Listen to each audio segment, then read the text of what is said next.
Kaixo denoi, hasiko gara ja, dagoeneko dena prest daukagu, beraz, kanalean youtube.com/Gorka-Palacio hor daukazuela eta berehala hasiko gara. Espero dut.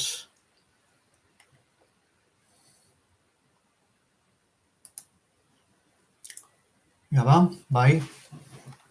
Ederto, bada gaude, ia zenbait jende konektatzen den gaur.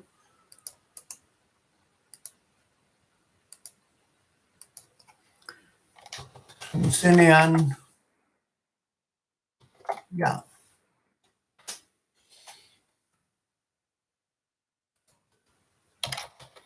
Kaixo denoi. Aste honetako azken atzea. Nazioarte mailan emititzen Getxotik. Eskerrik asko parte hartzeagatik klase honetan, nik uste dut polita izango dela eta guzion onerako, ikusteko zenbait adibide eta jakiteko nolako puntuazioa egin behar dugun telebistan, eta horrez gain, izenak eta karguak nola aipatu behar ditugun. Dagoeneko ikusten ari naiz txatean Mikel Gartzia, Iraia Bieira, Mali Xistiaga, Julen Zora Arrain, Maitan Eusandizaga, Olaia Martin, izen guziak ez ditu da aipatuko, asko zaretelako, eta besterik gabe hasiko gara, Telegram mesedez ireki zuen Telegram aplikazioa, hor jarri dizkizuet gaurko gaiak eta hor daukazue alde batetik ariketa bat, geroago ikusiko duguna, hain zuzen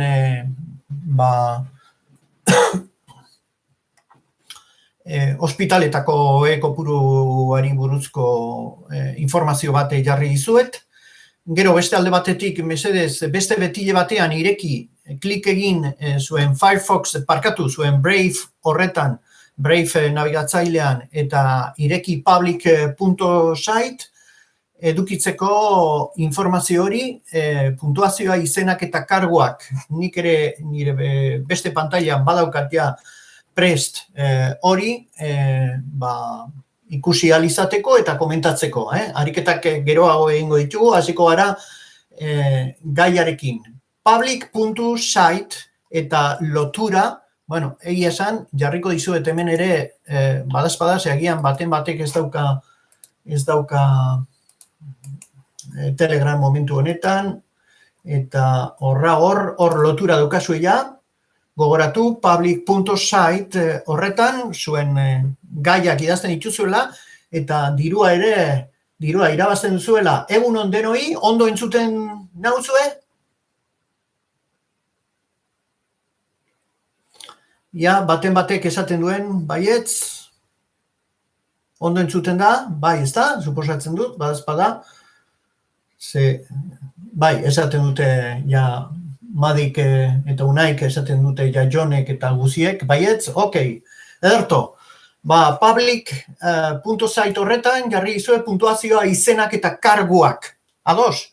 Atal honetan beraz, puntuazioarekin hasiko gara, geroago izen eta karguen inguruko aipamen batzuk egiteko. Hau da, telebistarako idazten ditugun testuetan, nola jarri behar ditugun izenak eta karguak eta puntuazioa zenolakoa izan behar den. Hasiko gara, hastapena, lehenbiziko puntuazioa telebistarako informazio testuetan. Hau da, zenolako puntuazioa egin behar dugun. Esan dezagun telebistarako informazio testuak idazteko momentuan, ohiko errakuntza dela prentsa idatzirako idazten diren testuak bezalako xeak egitea. Hau da, idaztea prentsa idatzirako idazten dugun bezala. Ikaslei unibertsitatera sartu baino lehen nola idatzi behar den irakasten zaie, baina sarri gutxi erakusten zaie nola hitz egin jende aurrean. Telebistako hizkuntza ahozko mintzairatik hurbilago dago idatzizko hizkeratik baino. Hortaz, ikasleek aldaketa egin behar dute, telebistarako idazten hasten direnean, puntuazioa bestela erabiliz. Hau da, puntuazioa ahozko mintzairari egokituz. Esaldi laburrak eginez, eta bar. Hitz egiteko testuak idazten ditugula, pentsatu behar dugu telebistako berri emaileok. Emili Prado irakasleak, Emili Prado katalana da, eta oso irakasle ona hain zuzen entzunezkoen esparruan, irratian batez ere, baina telebistan ere bai. Eta Pradok gogorarazten digun bezala, puntuazioak azalduriko ideia bere soinu unitatearekin erlazionatzeko balio du. Beraz, unitate fonikoak adierazteko eta ez unitate gramatikalak adierazteko. Kultura idatzian egin ohi den bezala. Arrazoi osoa dauka Prado irakasleak hitz hauek esate dituenean. Prado irakasleak pentsatzen du ikusentzunezko edabideetan aski eduki behar genukela koma eta puntuarekin. Hau da, puntuatzeko bi zeinu hoiekin, ez da, puntuarekin eta komarekin. Eta gero esaten du zergatik. Etenaldi labur eta logikoak egiteko koma baliatu behar dugu, hori esaten du, horrekin nahikoa dela, eta puntua, apartekoa edo segidakoa, unitate fonikoak bereizteko eta amaitzeko, eta edo amaitzeko, jakina. Hala ere, pentsatzen dut askotan puntu eta koma jartzea ere komenigarria dela. Nik testu asko idatzi ditut telebistarako eta irratirako, eta egia esan batzutan puntu eta komak jartzeko beharra ikusten duzu. Etenaldi laburrak egin alizateko, ulertzen, hau da, ez da koma, ez da puntua, puntu eta koma, bakizue tartean dagoen etenaldi bat dela, beraz, ez da puntua bezain luzea, baina erabili beharrekoa zenbait momentutan. Hala eta guztiz, Emili Pradok esaten duena ere logikoa da, ondo dago. Beste alde, gidoiek eta makoek gogoeta eragiten digute diskurtso orokorraren barruan, informazioan komenigarria ez den dramatizazioa alegia.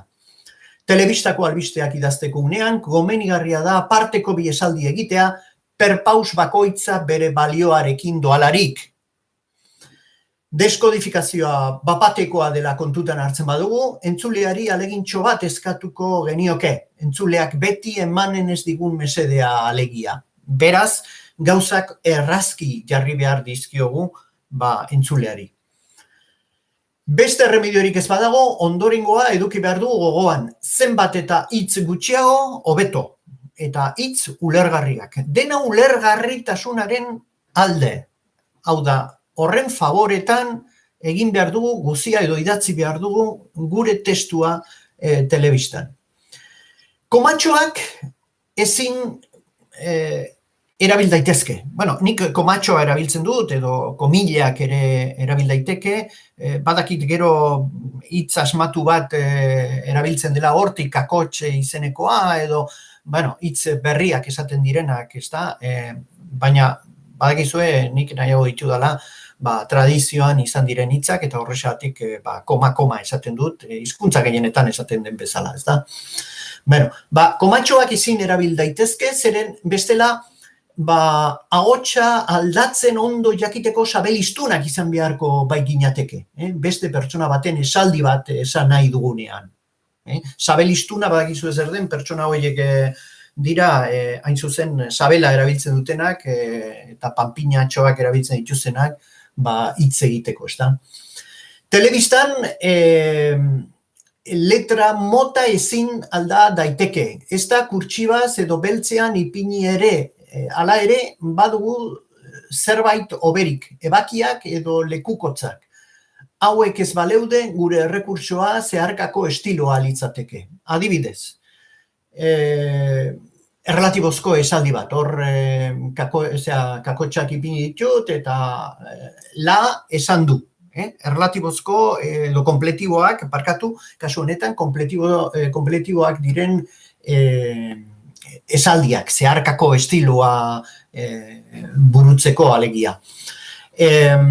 Esaldi oso ezagunak badira bestela, esate baterako, behinola Rajoy presidente espainiarrak izan zuen, hau da, basoa baso da eta platera plater, esan du Rajoy presidente espainiarrak.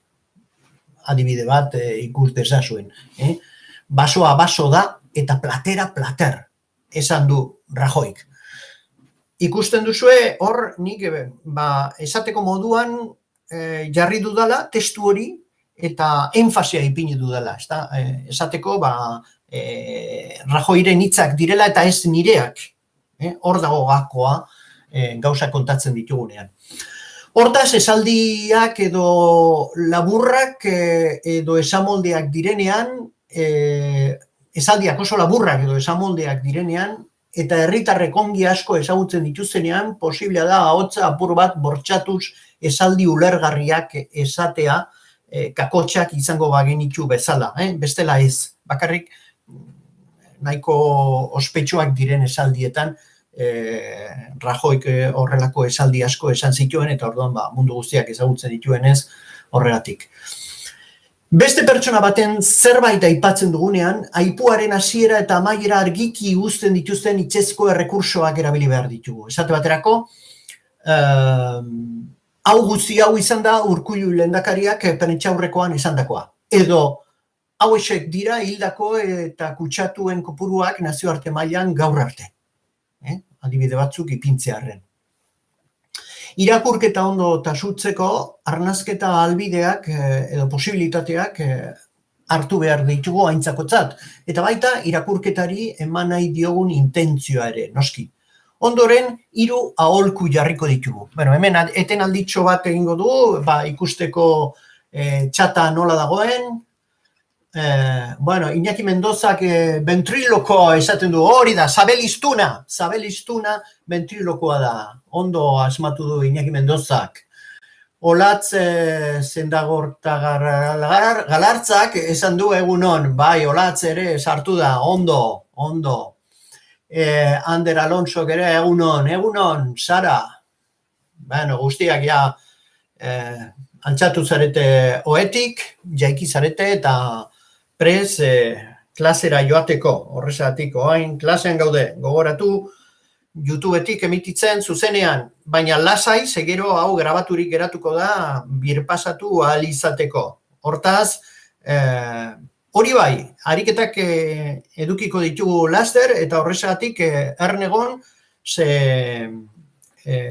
egin beharko baitugu, guztion artean, dena, jakina, Ados, orain arte ez dago zalantzarik, ez da, galderarik ez.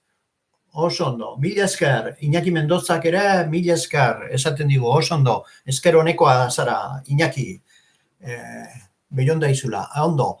Segi dezagun, eta 3 aholkuak jarriko ditugu oain, publikera goaz, berriro, eta lehenbiziko aholkua.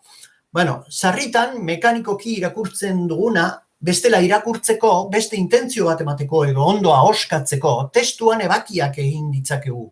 Horrela, irakurtzea komeni zaiguneko esaldiak edo hitzak hobeto errateko. Hau egiteko, honako marra hauek erabil ditzakegu. Zutikako marrak, etzanak direnak edo makurtuak direnak. Ados. Eta hor adibide batzuk ipini ditut, nahiko zailak direnak. Mesedez, zuek ere saiatu ebakitzen, saiatu ahoskatzen, eta esaten hor ikusten duzuena. Golegilea eta partiduko jokalaririk onena, Moskuko Espartako Dinijar Bilyatletninov. Ia gauza zareten hori esateko. Eta ikusten duzue, abizena oso zaila denez, Bilyatletninov. Saiatu nirekin batera ebakitzen. Horrezegatik ipini ditugu 2 marrak. Adierazteko hor, etena egin behar, ez etena baizik eta argi kiro errateko ondo esan behar dugula jokalari aparta esaten du aingeru olaguenagak, aingeru, ezagutzen duzu ala jokalari hori, oso ona, bai, hori da Esparta, Moskuko Esparta, talde handia, naiz eta ni Lokomotiv zalea naizen, zuek bezala segurazki, oso ondo. Ederto, orduan adibideak hor ditugu, eta lotura ipini dizuet gainera segitzeko horrelako adibideak ikusten. Edo Tailandiako jokalaririk onena izendatu dute, Zinta, baina kontuz, TH agertzen da hor. Beraz, segurazki da Zintza, ez da Zinta, baizik eta Zintza Wishai Hazairatanakoul. Hazairatanakoul. Zaila benetan, ez da munduko abizenik gatzenak ahoskatzeko, salbo eta hemen jakina faltada bat, eta bat gure klasean dago, Olatz, Zendagorta galartza, hori ere apartekoa, ez da? Oso ondo, Dani Lansok esaten du, Kitxoiak, jokalari honena Lokomotiven, oso ondo, asko dakizue, ondo menperatzen duzue futbola, Dani, oso ondo.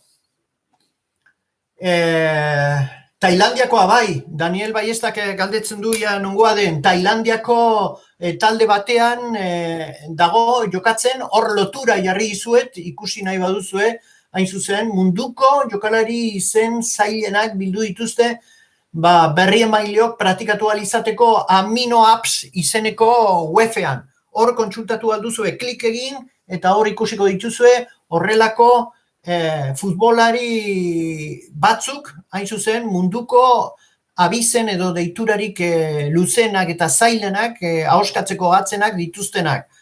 Hortxe dituzue guziak, segurazki Tailandiako hau da gatzena, eta hor argazkia jarri dizuet, atezaina, oso ona, omen da.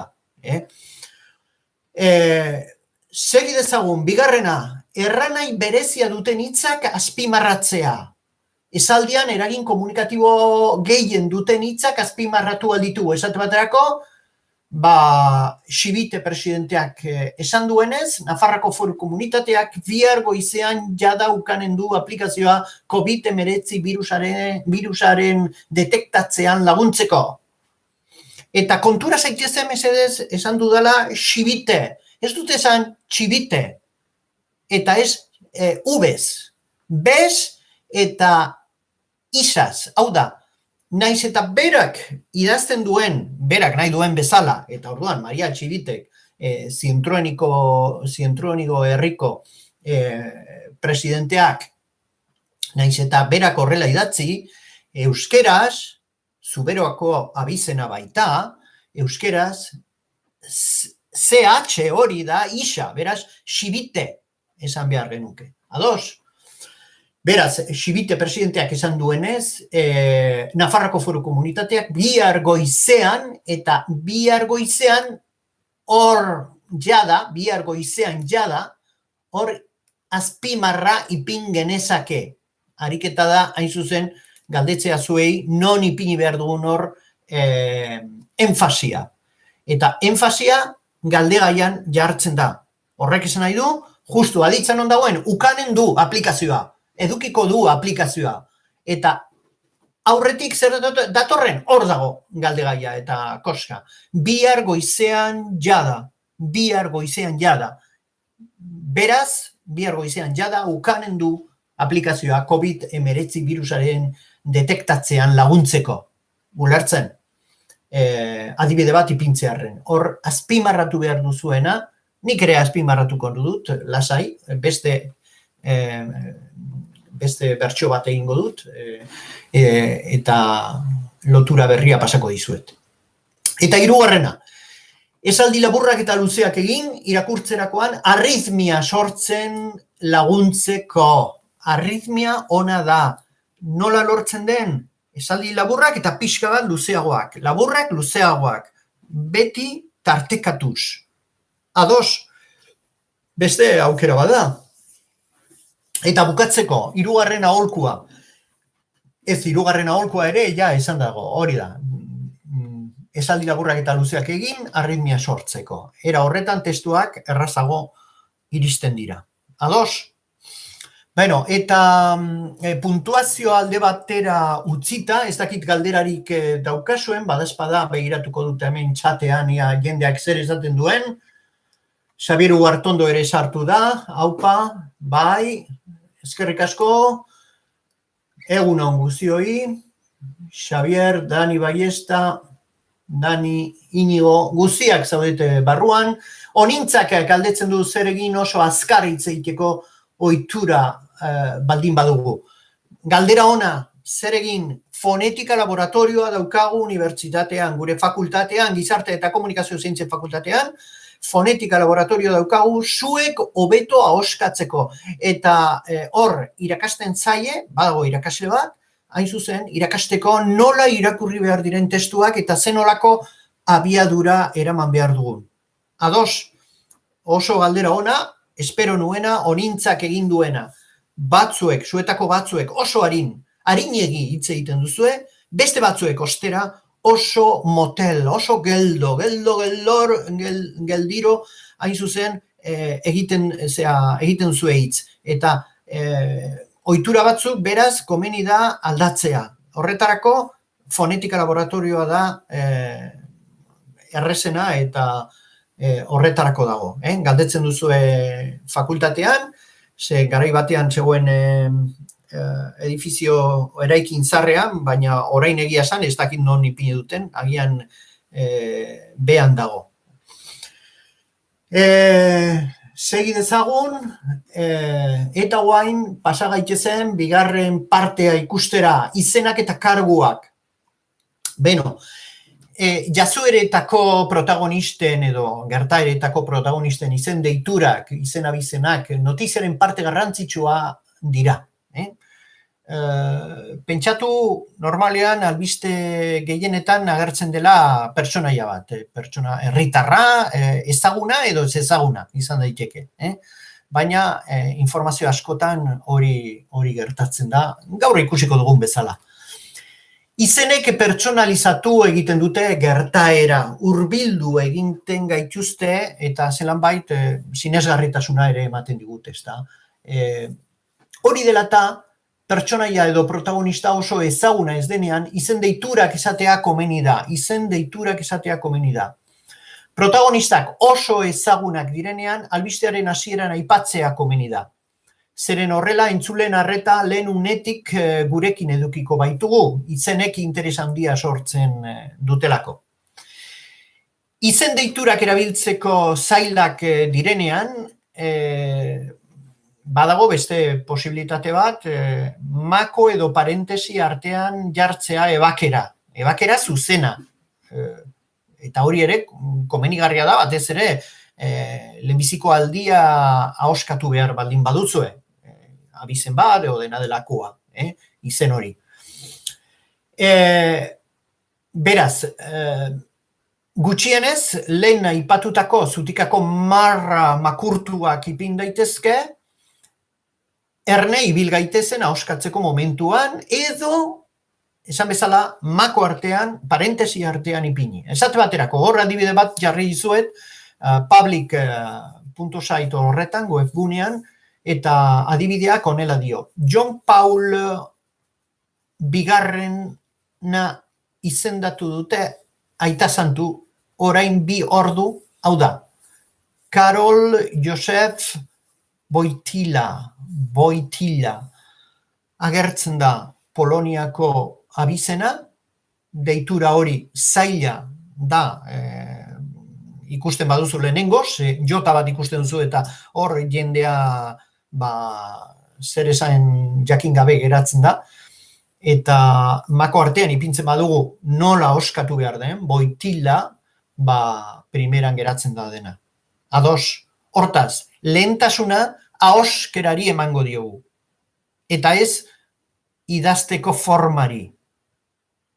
Ados, aurreko adibidean, esate baterako, Maria Xibiteren kasuan,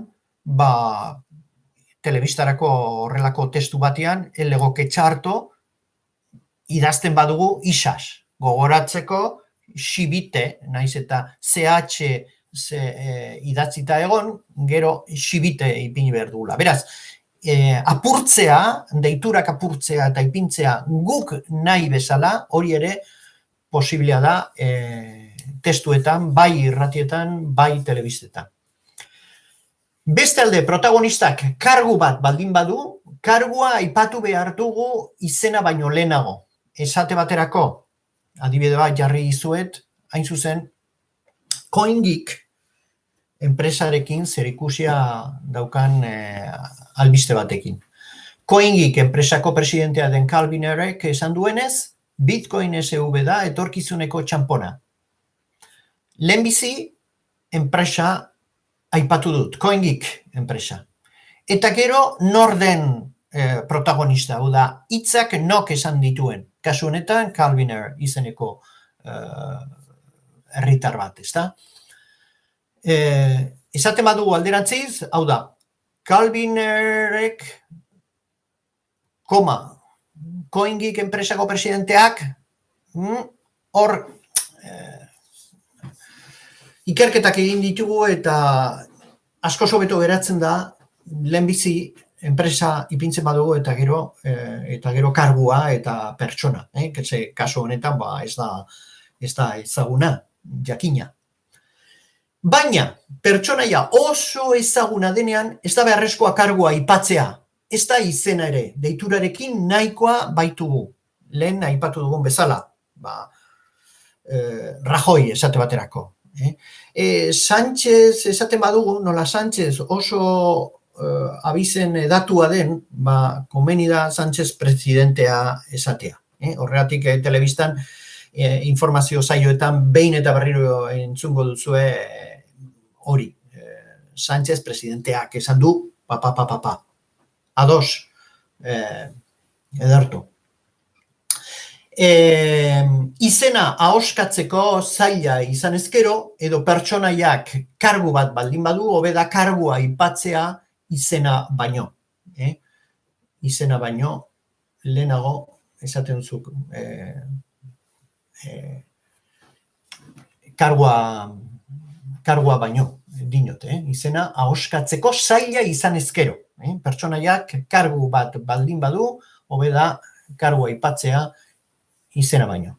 Batzuetan izengoitia erabildezakegu, baina beti protagonistak ere erabili ohi duenean. Eta hor kasu bat ipini dizuet, esate baterako, Nafarroan dagoen soziologorik onena, segurazki edo entzutetzuena da Sánchez Carrión Txepetx, eta normalean informazioa ematen denean, bere bi abizenak eta izengoitia edo ez izena ere dana aipatzen da, ezta? Hiruak aipatzen ditugu. Adibide horretan ipini dizuetan bezala. Sánchez Carrión Txepetx soziologoak idatzitako azken artikuluan, hau esan du, plom. Beraz, Txepetx soziologoak idatzitako azken artikuluan, hori ere esan genezake, Sánchez Carrión aipatu gabe, baina segurazki batzuk ez lirateke enteratuko horrela esan ezkero. Hau da, honelako kasuan ikuste dut, bere abizenak, edo bi abizenak, Sánchez daukalako, lehenbiziko abizena, horregatik horrelako kasuetan bi abizenak erabiltzen dira, Sánchez Carrión Txepetx soziologoak idatzitako azken artikuluan. Adibideak asko dira, eta segurazki zuei ere bururatuko zaizue baten bat. Orain, apostua hori da, zeinek aipatzen didan, hau bezalako beste ariketa bat egitearren, beste adibide bat. Sánchez Carrión Txepetx soziologoak idatzitako horrelako adibide bat. Ikus dezagunia txatean baten batek asmatzen duen, Naroa Sara Lanz ere sartu da, Naroa Antolin, Garazi Burgoa, Aizea Mendez guztiok gaude konektatuta, zorionak eta egunon guztioi. Eskerrik asko klasean sartzeagatik, kasu honetan YouTubeko kanal honetan, eta ea zeinek esaten didan beste adibide bat, ea segertatzen da guztiok ari zarete Bazkarian edo amaiketako hartzen. Bernardo Atxaga, Aitor Garmendiak esaten du, Bernardo Atxaga. Eta galdera da, Bernardo Atxaga benetako izena da, ala izengoitia. Esadazue, izena da, ala izengoitia. Bernardo Atxaga. Ia zeinek esaten duen. Izengoitia, oso ondo, Aitor Garmendiak esan du, ez da benetako izena. Izengoitia, Xabier Ugartondok ere bai, lehenbiziko biak, Maitanek, Txillardegi esaten du, oso ondo, Txillardegi, Albarezen Parantza, Txillardegi, esan dezakegu, eta Bernardo Atxagaren kasuan, badakizue, bere abizena zein den, Irantzu, Irantzu edo Irantzu, hor dago koska, eta izengoitia, bueno, bai, ederto, guztiok esmatu duzue, eta beste adibide bat ere ikusi dugu. Bernardo Atxaga, Irantzu abizenekoa, eta Txillardegi, Maitanek esandakoa, lehenengoa izan da, Albarez Enparantza Txillardegi zena, gaur egun, ja, gurekin ez dagoelako. Hizkuntzalaria eta Euskal Fonologia izeneko liburua idatzi zuena. Euskal Fonologia aholkatzen dizuet oso liburu garrantzitsua da, Euskal Fonologiaren esparruan marka utzi zuena, Euskaran, marka izugarria, eta berari esker gaur egun Euskal Telebistan egiten dira oskerak, zelan bait, berak jarritako arauei jarraituz. Ados, oso ondo. Bueno, orain ja, ariketak egitera pasako gara, eta lehenbizikoa honakoa izango da. Mesedez, hartu ariketa hori ospitaletako oheak munduan, lotura jarriko dizuet hemen, badazpada, zeagian telegramen ere badaukazue, baina ariketa egiteko, hor daukazue klik egin, eta Index Mundi izeneko webgunean sartuko zarete hor datuak eurrez dituzue, eta albistea ja eginda daukazue. Bidale dizuet albistea hain zuzen telegramen daukazue, telebista batetik emateko moduan idatzita dago, horrexegatik goiko datuak, beti jarri behar ditugun datuak agertzen dira, eta gogora dezagun, alde batetik telebistaren izena, bokale zaharreko telebista jarri dut, asmatua da, abistan da. Gero data, hau da, eguna, noiz idazten dugun albiste hori, hirugarrena saioa, teleberri jarri dut, zerbait jartzegatik, erredaktorea, eta letra larriz ipinita daude guzia, gogoratu, gero ez, baina gauza hauek beti jarri behar direnak, horiek letra larriz idazten ditugu. Gaia, beste bat, eta kasu honetan esan dut ospitaleko ekopuruak nazioartean, atala, nazioartea, kasu honetan, eta iraupena 20 segundu zerbait ipintzagatik, Bueno, irakur dezagun albistea eta komentatu egingo dugu, agian errakuntza batzuk egon daitezkelako.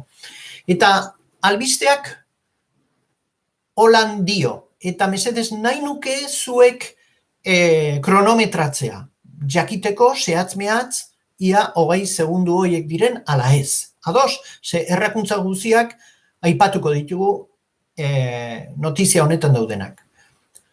Ipini zuen kronometroak, jarriko dut hemen txatean, badazpada, kronometroak jarri, arren,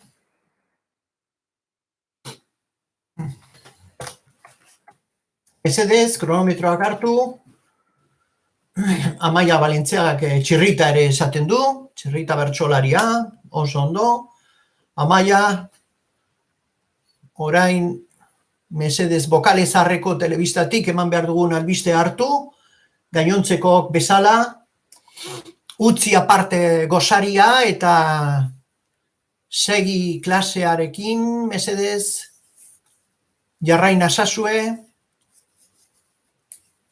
pres nagoia, prestatuta dituzue kronometroak, ia nok izaten duen. Haste naiz.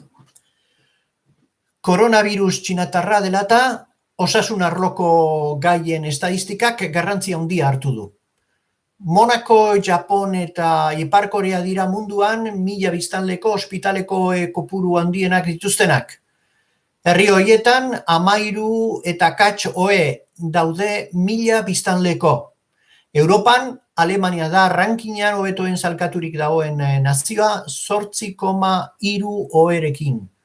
Espainiar monarkia 73. postuan dago, parra eginda Nepal eta Trinidad y Tobago estatuekin. Bakoitzak 3 ohe dituelarik. Frantziako Republikak 6 ohe ditu, 1000 biztanleko eta 20. ageri da rankinean. Ja, esadazue mesedez iraupena, zenbat iraun duen, zenbat segundu, batek hartu duen kronometraia, telefonoa 48 segundu, 49 segundu, oso ondo, Inigo Zabala, Ander, Olaia, Mikel, Oiane, Aizea, Mikel, Diana, Bidane, Dani, 57, Gontxo. Desbiazio apur bat dago hor, oso ondo, Lorena ikusten ari naiz, guztiok erabili duzuela, edo gehienok behintzat bai, telefonoa kronometratzeko, edo erloioa, biak erabiltzen baitira gaur egun kronometratzeko, oso ondo, ederto, 55 pertsona gaude konektaturik momentu honetan, esaten dizuet, 54, baina oraintxe bertan, 53, orain 2 joan dira amaiketako hartzera, batzuek trampa egiten dute. Oso ondo, orain, mesedez kronometratu eta gero, ikusten dugu ja lehenbiziko errakuntza iraupenean dagoela. 20 segundu ez dira, baizik eta doblea. Ados? Ze konturatzen bazarete, erabili dudan abiadura ez da izan, ez arinegia, ez motelegia. Beraz, horrelako abiadura bat erabili behar dugu. Orain, errakuntzak. Hasi esaten mesedez, errakuntzak egotekotan, mesedez, ipini ezazue aurkitu duzuen lehenbiziko errakuntza hor txatean. Itxaroten ari nahi, zea lehenbizikoa, aurrera mutilok eta neskok, Xabir Ugartondok esaten du koronavirus dena, justu koronavirus, eta hor zera gertzen da, koronavirus loturik esan nahi duzu, idatzi behar dela. Xavier Ugartondo, koronavirus ez COVID-19. Iñaki Mendoza, zer esan nahi duzu? Zer erabili behar dugu? Koronavirus, COVID-19 edo koronavirus txinatarra? Julen Otaegik dio, eta ez alda karekin idatzi behar, koronavirus, oso ondo, koronavirus karekin, baina telebistarako berdin zaigu, edo irratirako, kasu honetan K erabiltzen, K soinua delako, ez da ze hori, ez da SA, baina arrazoi duzu, kas egon behar da.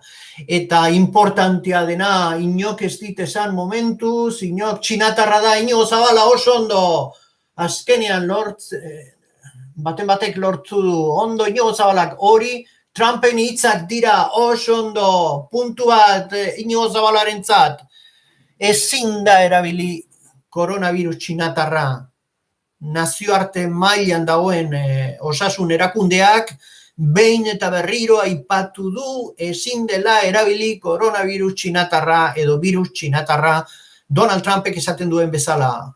Beraz, hor arrazismo apur bat badago eta arrazismoaren kontra egin behar du biztan da. Oso ondo! jakina, Bitorrek zer esaten du koronabirus asko daude, kasu honetan COVID-19 da, bai, hori da, COVID-19 esan behar du, zuetako batzuek ja esan duzuen bezala. Segi dezagun, zer gehiago ikusten duzu egor, gaizki dagoena? Ez duzu besterik ikusten? Nik asko ikusten ditut errakuntza batzuk. Errakuntza asko daude, ja, baten batek esaten duen besteren bat.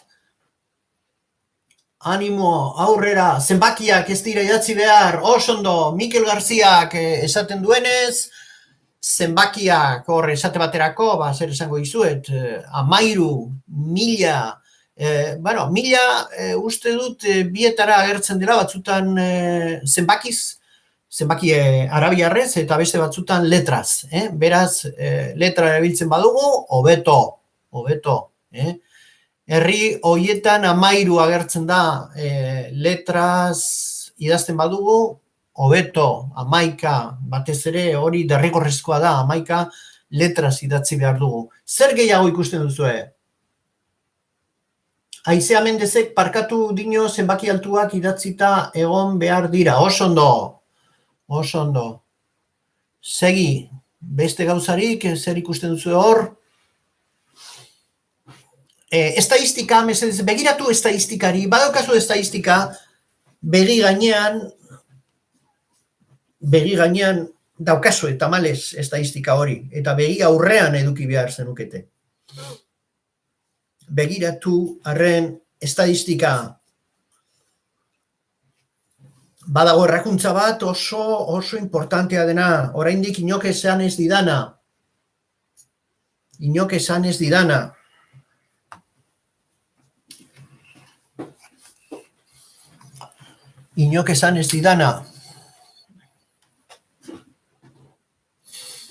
Bitcoin SV apur bat emateko presnago. Euro bat dakienarentzat, 59, Ukrania, Inigo esaldi luzegiak. Ia nok asmatzen duen pentsatzen ari naizena, errakuntza non dagoen, errakuntza handiena, segurazki. Euro bat dakienarentzat, momentuz esaten ari zarete, oso ondo esaten ari zarete, errakuntzak, baina ez nik pentsatzen dudana, handiena, oso ondo ari zarete, Inigo Zabala, Jone, Alaia, baina zein da, aditza aurreratu behar da. Espainia ez dago 73. postuan, Aizea Mendezek esaten duena. Begiratu mesedez estadistikan. Espainia ez da esaten Espainiako monarkia, Espainiar erreinua baizik. Oso tikimikiak zarete, baina ez, zerra ari naiz pentsatzen. Euro bat bitcoinetan dakienarentzat, inok ez daki, gaur ez dut emango dirurik. Japonia, Alaia, oso ondo ari zarete. Rankingan esan behar da, ez, rankingan, ge hori, berdin da idatzi ala ez du esaten eta kitxo, Frantzia handia, Frantziak ez ditu, Europa ez da, Alemania rankingan, oberen dagoena, Bielorrusia da, ez, tata. Oso ondo, errakuntza guztiak, esaten ari zarete, baina nik nahi nuena zen, hau, Iturria, ez dut aipatzen, hau da, Iturria esan behar dugu, hau, kasu honetan, Indesmundi da, eta hori esan beharra zegoen. Baina, aipaditzagun besteak, zuek esandakoak, topatu dituzue, benetan, esate baterako, lehenbizi, Bielorrusia da, Europan dagoen lehenbiziko herrien artean, dinot, lehenbiziko postuetan, ez Alemania 8. dago, okerespanago, eta Bielorrusia gorago dago, ezta? Beraz, hori alde batetik ondo. Ukrania ere, Ukraina aipatu eta zera, arrazoi beste bat, oso ondo. Segi dezagun beste bat, garrantzi handi hartu dute osasun arloko gaien estadistikek. Bueno, estadistikak edo estadistikek singularra edo plurala erabiltzea berdin da, estadistikarekin, Amaia. Julen Otaegik dio, Frantziak ez ditu 6,5 baizik. Osondo, Julen. Aitor Garmendiak, bale, osondo guziok, eta Monako ere bai, Jakina, Victor ere konturatu da, Lander, Olaia Martinek dio, beraz estadistikak txarto daude, ez, singularrean edo pluralean esan dezakegu estadistika, biak erabil daitezke, ez dago problemarik, osondo, bueno, ikus dezagun, zer gehiago esan duzuen, esaldi luzegiak, osondo, alaiak uste dut esan duela, ez da? Osondo. Mikel Garziak, bueno, ondo aizeak, zenbaki altuak idatzita, esaldi luzegiak, alaiak, hor badago esaldi luzegiak egin ditugu, agian baten bat laburrago ipein genezake, esate baterako hori Espainiar monarkia eta bar, bueno, hor Espainiar estatua ere esan daiteke, ez dago problemarik hori parra eginda, hori ondo erabilita dago, parra eginda bakizu zer den, hau da, puntuazio berbera dutela, hain zuzen, Trinidad eta Tobago, hori ez duzu esan, inok ez du esan, Trinidad eta Tobago. Hor, gaztelaniazko ipat txertatu dugu, eta hori gaizki dago, bakoitzak 3 oe dituelarik. Japonia, oso ondo, hori ere esan duzue, Japonia, 1000 biztanleko, ospitaleko, oe kopuru handienak dituztenak, oso ondo. Bueno, nik uste dut ja, guztiak aipatu ditugula, ezadazue, haber, zer gehiago esan duzuen, 13 eta kopuru zehatz eman beharko da, ezta? Bueno, bai, baina horrelako kasuetan ipini ahal izan dugu urrenez urren. Monako, Japon eta Ipar Korea dira munduan 1000 biztanleko kopuru handienak dituzenak urrenez urren. Adierazteko Monako dagoela lehenbiziko postuan, Japonia dagoela 2. eta Ipar Korea 3. Ados, baina posiblea da bai, Amaiak arrazoi du, hau da, 3 postu horietan dauden, lehenbiziko 3 herri horiei dagozkien zenbaki zehatzak ere ipini ahal izan ditugu. Hala eta guztiz, normalian badakizue esaldiak zenbakiak oso altuak badira, hori ikusiko dugu beste ikasgai batean, oso altuak baldin badira, komeni da biribiltzea kopuruak, biribiltzea. Egitea dena erraz, jendeak ulertzeko, kopuruak zehatzak baldin badira jendea galdu egiten da hor. Ez da, hau da, gogoa doakizu eta pumba, galtzen duzu datu hori burutik berehala. Bueno, Ederto, osondo, guztiak esan ditugu, eta orain pasa gaitezen, urrengo ariketa egitera, mesedez, albiste bat daukazue, albiste bat, okerizpanago gaur bertan, kopek egindakoa, mesedez, ikusi albiste hori, jarriko dizuet hemen, zerean ere bai, komentatzeko, orain bideo batean dago oinarritua, eta bidaliko dut, oaintxe bertan, bideo batean oinarritua. Hor daukazue, albistea. Klik egin, nahi baduzue, lotura bat dago, egizue klik, eta, ostrak, ez, beste lotura bat jarri dizuet, ez koperena, itxaron berriro, copy link, berriro jarriko dut, hor daukazue, tak, orain bai, zar zaitezte mesedez, eta ikusi zer gertatu den gaur Donostian, edo atzo parkatu Donostian, neska bat, 25 urtekoa atera zen footing egitera eta horixe gertatu zen. Ikusi bideoa,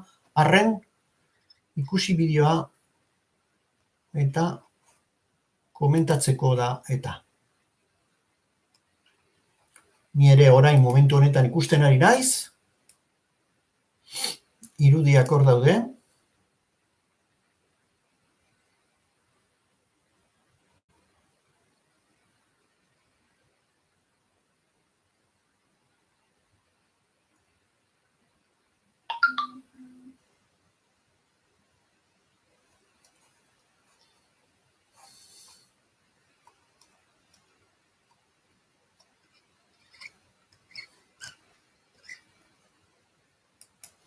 Bueno, oso ondo. Nik ere ikusi dut, berriro, beste behin. Orain galdera da, begiratu mesedez, Kopek zer ipini duen, nola presentatu duen albistea, bideoan oinarrituta, eta laburbildu behar badugu bideo horretan ikusten duguna, atzo gertatu zen, isuna, eta espetxera joan zen, edo eraman zuten hobeto esan da, footinga egiten ari zen neska. Zer iruditzen zaizue, Kopek nola ipini duen albistea? Komentarioak, ia nok egiten duen lehenbiziko komentarioa.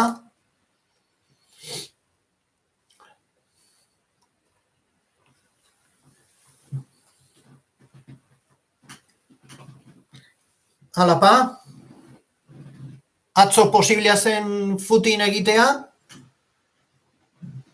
baten batek esan dezala,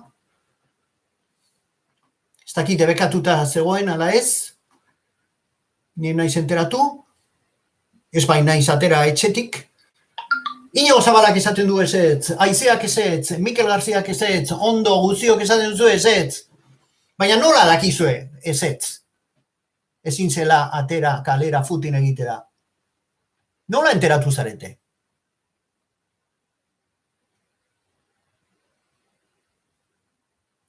Bai, ondo. Baina nola enteratu zarete? Komunikabideen bidez, biztan da, debekatuta dago. Alarma egoera, esaten du Viktorrek, oso ondo. Iñigo Zabalak, Pedro Sánchezek esan zuelako, komunikabideek esan dutelako, ondo, debekatuta dago, momentuz, telebistan esaten digutelako, ondo, Pedrok esan zuelako, ondo, albisteak irakurtzen, ezin da, etxetik atera, este Quintanak ere esaten du, oso ondo. Orduan, imaginatu eta grabazioa egitean, grabazioa egiten duen pertsonak ere zerbait esaten du, hor, bi pertsona daude, eta bakoitzak esaten du gauza bat, eta gero kazetariak jartzen du hori tituloan, hain zuzen Donostian, pertsona bat atxilotua, polizia municipal batek atxilotua, hain zuzen, kirola egiteagatik, konfinamendua apurtzeagatik. Ezta? Bueno, orain dela gutxi, hori aldatu dute, jakin dezazuen, orain dela gutxi, titularra hau zen.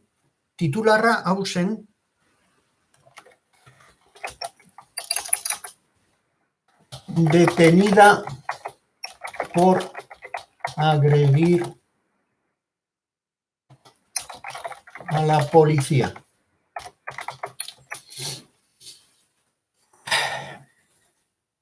Titularra hori zen, ez orain ikusten duzuena. Detenida en San Sebastián por agredir a un agente y hacer deporte sin respetar el confinamiento ipini dute lehen. Orain dela gutxi, justu, orain txebertan aldatu dute, orain dela gutxi zegoena hori zen, detenida por agredir a la policía. Bueno, zeinek dauka, zuek ikusten duzue bideoa, eta zeinek dauka arrazoia. Oso ondo, bueno, iritzia gazten dira, alaba, bakoitzak esan dezala, Inigo Zabalak, oso ondo, baia jetaz, baina nortzuk, poliziak, ala, futina egiten zuen neska, venga, ba, aurrera, esan, norena den errua, Kopekoek, Inigo Zabalak esaten du hori da, kopekoek, bueno, badirudi, baten batek esan diela kentzeko titular hori eta kendu egin dute. Egia esan, ni ere presnegoen deitzeko, kopera deitzeko eta esateko hori kentzeko. Zer ikusten da beraz bideoan? Kazetario gara, honestak gara, zer ikusten da bideoan? Kope beti bezala, Dani Lansok ere esaten du hori, ondo, Lander Angulok, kadena Kope, para nada partidistas. Bueno, ondo, poliziak debekatuta baldin badago, korrik egitea, zergatik egin, hori da, hain zuzen, neska horrek zergatik egiten zuen, futina debekatuta baldin badago, irresponsabilitatea esaten zaio horri, neska horrek euki zuena, eta gainera, segurazki, modu txarrean erantzun zion poliziari. Eta poliziak ere ez dakigu nola esan zion neskari. Hor dago, koska, baina irudiak ikusita, biztan da, neskak, ostikorik ez diela ematen poliziei, hau da, agresiorik nik dakidala, hor ez da ikusten, irudietan behintzat ez da ikusten. Zuek ikusten duzue, hau da, neskak benetan jotzen du polizia, hori da nire galdera, neskak jotzen du polizia, kopek ondo egin du jartzean titularrean poliziak emandako bertsioa soilik, ze badakizue poliziak jarri duela atestatuan agresioa egon dela. Neskak agresioa egin duela. Ez dago, oso ondo, hori da, orduan pentsatzen duzue, nik bezala? Oso ondo. Hori da, ez da ikusten bideoan, Viktorrek ere esaten du, ez da ikusten bideoan. Beraz, hor, titularrean ezin dugu ipini kopekoek hasieran ipini dutena, orain aldatu dute, baina segurazki kexak egon direlako, hau da, jendeak deitu du, kopera, esan ez mesedez, ken esazue titular hori ze poliziak gezurra esan du. Baina, jakina, kasu honetan, claro, neska txarto portatu da, neska atera da, eta segurazki hitz gaiztoak esan ditu, poliziak esan dionean ez egiteko, edo etxera joateko, edo ez dakit, baina nik uste dut izunarekin ja nahikoa dela horrelako zerbait, eta ez hartzeko pertsona bat, naiz eta birauak eman, polizia dago, zelan bait, justizia egiteko, eta orduan, kasu horretan merezi baldin badu izuna, 600 euro gainera, 600 euroko izuna, ipin diezaiola izuna, baina mesedez, agintariek ezin dute horrelako gauzarik egin. Ados zaudeten irekin, ez dakinik, erratzen aizen, baina nik uste dut, kasu honetan, neskak merezi zuela zerbait, ez dakit izuna edo lako zer, eta poliziak ez zuela egin behar izan horrelako ekintzarik. Ez dakit okertzen aizen, eta kazetariak, kopeko kazetariak ere ezin zuela hori ipini titularrean, hau da poliziak emandako bertsioa. Ados, oso ondo, kontrastatu, Aizea Mendezek esaten du, kontrastatzeko arrazoi duzu, baina ja irudiak ditu, zerbait esan behar dugu. Mikel Garziak, bai, ados, ondo, 600 euro, gutxi dira. Bitorrentzat ez da gutxi da 600 euro. Bueno, egia esan, nik ez dakit zenolako izuna ipini zion, agian, uste du topea dela, 30.000 euro, ez da? Hori ja ez dakigu. Nerea Bizentek ere, ados, ondo, ezin du, ez erazmatu. Oso ondo. 600 euro gutxi, ados. Bueno, Inigo Gomezek ere ados esaten du Inigo Zabalak, Bitcoin bitartez ordaintzeko hori da momentuan, ez da, baina neskak agian ez zeukan Hancash aplikazioa eta ezin zuen ordaindu. Polizia beti izango da polizia eta badakigu nola jokatzen duten, baina ez gaude gu etxean sartuta ondoen olako jendeak kalera irteteko onintzak, agian poliziak kope manipulatu du, hori da, arrazoi guztia, ane, oso ondo, Mikelek, mordaza lege, nok esan du hori, Mikel Gartziak, mordaza legea, bueno, alarma egoeran mordaza legetik aruntzago joan daiteke polizia, beraz, kasu hau berezia da, eta hortaz, bueno, badakizu zer nolako gauzak gertatzen diren. Beste kasu bat jarriko dizuet, zuek konturatzeko zein garrantzitsua den herritarrek egiten dituzten grabazio kopurua, ez da, hau da, zenolako grabazioak eta bar, eta Zaragozan atzo ere ze gertatu zen, ez dakit ikusi duzuen bideoa, oantxe bertan pasako dizuet, ze oso bideo horra da, taberna bat ixtera zijoazela poliziak, antza esaten dute, ja ez dakit zer esan, baina, bueno, hijitoena zela taberna, ez zutela itxi nahi, eta kristolako borroka eta kristolako gauzak gertatu ziren.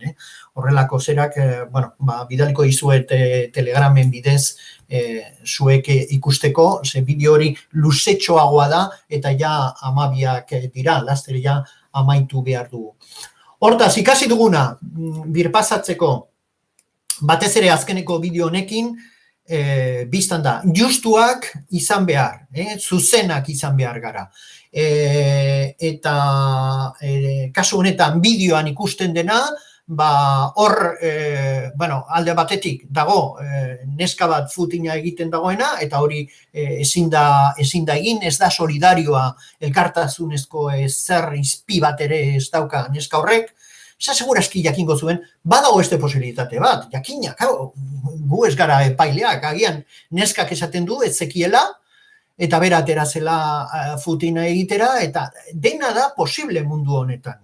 Pentsa ezazue, zuek konektatuta zaudete eta momentu oro jasotzen dituzue albisteak, baina agian neska horrek ez zekien edo eta bapatean, badakigu posibilitate gutxi daudela, baina esan bezala, neska horrek txarto egin zuen, ez da elkartasunezko ekintza bat egin zuena eta isuna merezi zuen, eta poliziak gelditu zuen, eta esan zion etxera joateko, baina gero bestea ere ezin da egin. Esan nahi dut, gezurra esan, agresioa egon zela, eta bar.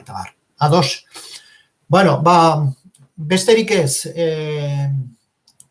datorren astean beste bi klase gehiago emango ditugu, gogoratu mesedez informazioa eta zera, beste gauza garrantzitsu bat atzo, 360 graduko programa horretan, ETB-tik ematen duten programa horretan, badakizu Eder Hurtado, gure ikaslea izandakoa oso kazetari ona, orain ikerkuntza arloan sartuta dagoen kazetariak, programa itzela egin zuen Juan Carlos errege ohiaren gaineko fortunaren gainean. Oso programa ona eta ikerkuntza aldetik benetan marka utzi duena. Mesedez ikusi, baldin badaukazue, ni saiatuko naiz grabatzen, baldin badaukazue Euskaltel gogoratu atzera egin dezakezuela eta grabatu edo berriro ikusi, ze asko ikasten baita horrelako saioak ikuskatuz. Ados, hori, besterik ez, oain ja uste dut dena esan dudala. Asteburu ona pasa dezazuela eta ez adiorik